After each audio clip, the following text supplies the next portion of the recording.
Empire's on the run. Alex Jones and the GCN Radio Network.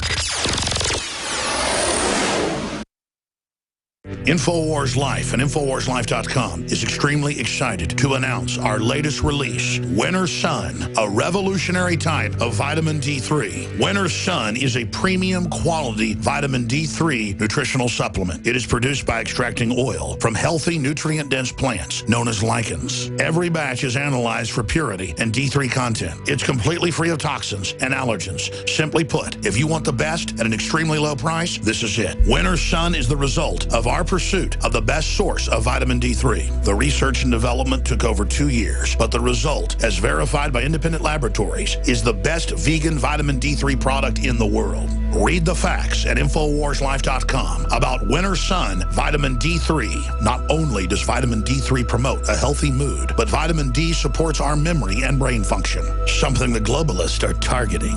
Visit InfoWars.com today or call 888-253-3139.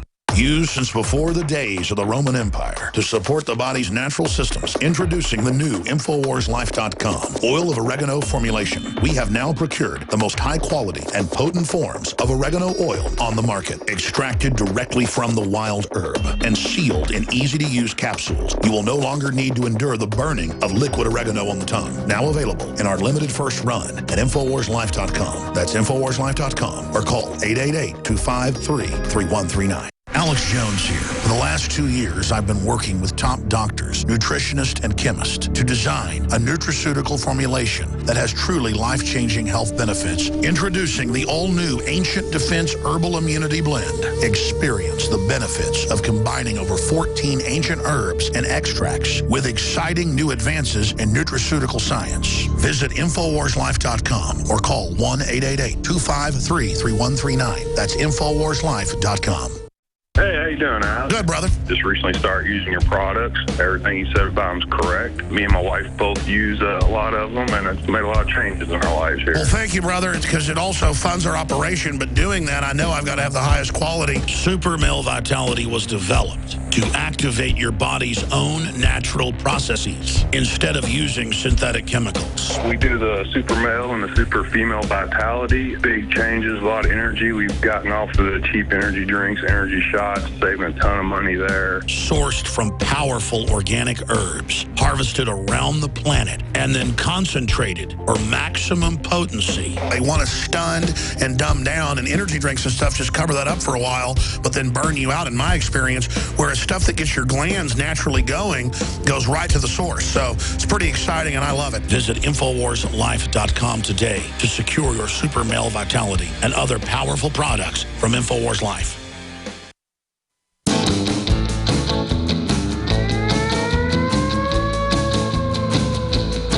I got a star on my car and one on my chest. A gun Live from the InfoWars.com studios, it's Alex Jones. So watch out what you're doing when you're driving my way. If you break the Welcome back to the Alex Jones Show. I'm David Knight, and I'm going to be your host for the next half hour. Alex has got a daughter that's going to be going away to camp this weekend. He wanted to spend a few minutes with her for lunch. So I'm going to be doing this next half hour. And, of course, in the next hour, we have the author of Robopocalypse coming on. If you're not familiar with that novel, I'm going to kind of give you some things that are happening right now that really very clearly tie into this. Of course, the basic premise of Robopocalypse, and it's told with a series of vignettes about the individuals in different places, different things that happen to them. It gradually pulls that together in retrospect. And it's very interesting because it's a kind of machines rise and take over humanity, attack humanity, but it's done in a different way than the Terminator. As the machine becomes self-aware and malevolent towards mankind, what it does is it starts activating all these automated systems. It's kind of a cautionary tale about how passive we become, but it's also a cautionary tale about centralized control, the way I see it. And of course, in Robopocalypse, one of the key weapons that this system uses is not a new army of high-tech robots that look like humans or whatever, walk on two legs. No, it's using things like automobiles for the most part. They do have some robots that are servants that have been set there to help people, but it also uses cars to attack people. It uses cars to patrol the streets. As we look at this driverless future that they're trying to present to us. And it is coming on, let me tell you, much, much faster than you probably realize. This is something that has been building for quite a long time. And we've just had a car that went from San Francisco to New York.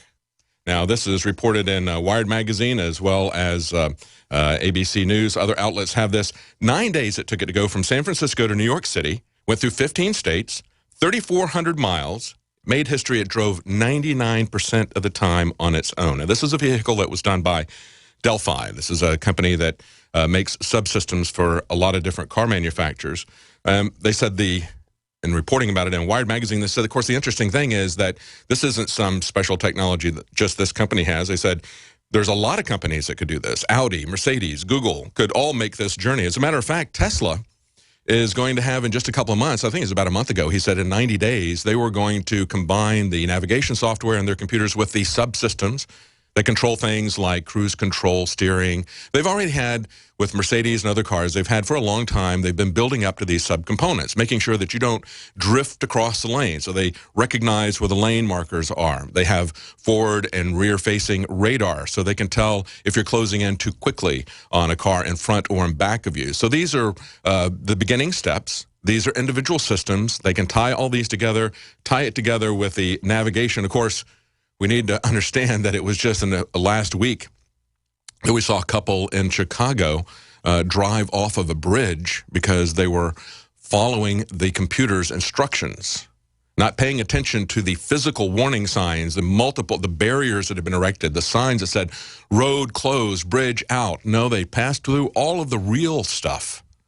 And they lived in this virtual reality. The wife died, the husband is in serious condition.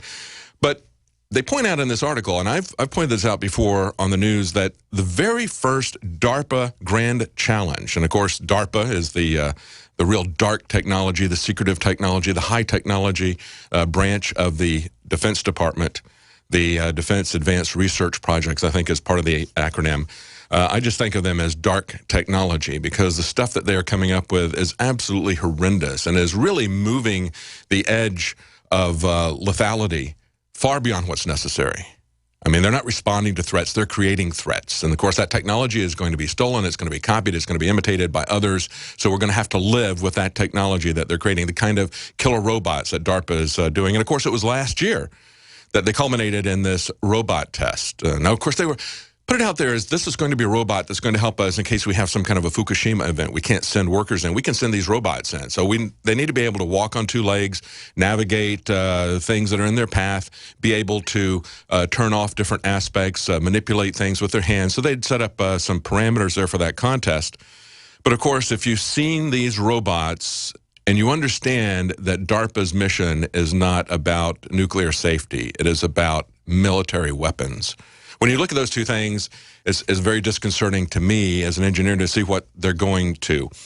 And of course, all those promising technology companies in that contest, all the promising robotics technology companies that were in the DARPA Robotics Challenge, those were all bought by Google. If they had any good technology, Google bought them. It was like 3 or 4 or 5 companies that they bought. And of course, they went on a purchasing binge with artificial intelligence as well at Google. Now, they point out, however, though, that the very first DARPA challenge, think about this, 11 years ago, the very first DARPA Grand Challenge was not a robot. It wasn't artificial intelligence. It was an autonomous car. They say in this Wired article, just 11 years ago, the 2004 DARPA Grand Challenge, the most advanced autonomous vehicles of the day, attempted to complete a 150-mile course.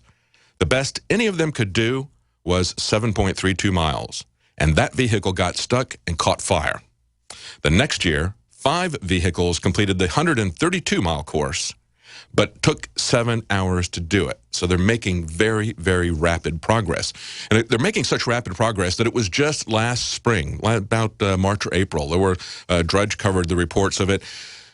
There were massive changes in laws in both the United States and Europe to allow them to put these cars on the road. They wouldn't have been able to do this drive from San Francisco to New York legally last year, even though they may have had the technology largely in place.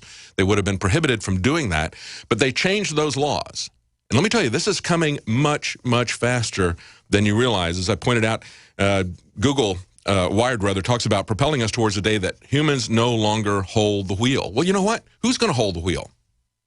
Government is going to be holding the wheel. Government will be using the computers will be doing the driving, but you know what? Government is going to use this to tax you, to follow you, to have complete control over you. Before we leave this story about the autonomous car, I want to just point out one of the things that they were talking about in the AP article was the technological issues on it. They say the person sitting in the car's driver's seat only intervened once when in traffic. And that was when weaving around a construction zone. Again, when the car didn't want to move into a busy left lane to avoid police that were stopped on the right shoulder. So it did all of the interstate driving. They would, when they get off and get onto the streets, they don't have that yet. So they would have humans driving that. But on the road, on the highway, the car did 99% of the driving. Now listen to some of the technological challenges that came up to them. The variation in line markings across states, across communities. Some had wide stripes, others had narrow yellow ones. Some were new, some were faded, some were marked with raised bumps, so they had to be able to navigate all those different things. They said, of course, they're going to train their cameras to detect all kinds of lane markings. And they also looked at the fact that the cameras were a little bit blinded in bright sunlight or by rainy weather, but the radar systems provided backup. The radar systems, I said, worked well even on metal bridges that could have caused reflection and interference. And when I look at that, I thought, yeah, that's kind of interesting. I started looking at the technology. We have to make sure... I look at this, start looking at it from an engineer's eyes, and I can understand how these guys can get into it. It's a very fascinating challenge to come up with all of these different conditions, make sure that it's going to work in all the different kinds of lane designation markings, make sure that you've got something to guide off of even when there's some of the paint is missing or where it's different colors or different widths, or if you've got metal bridges. That's a very interesting technological challenge, and I understand that people can get caught up in that.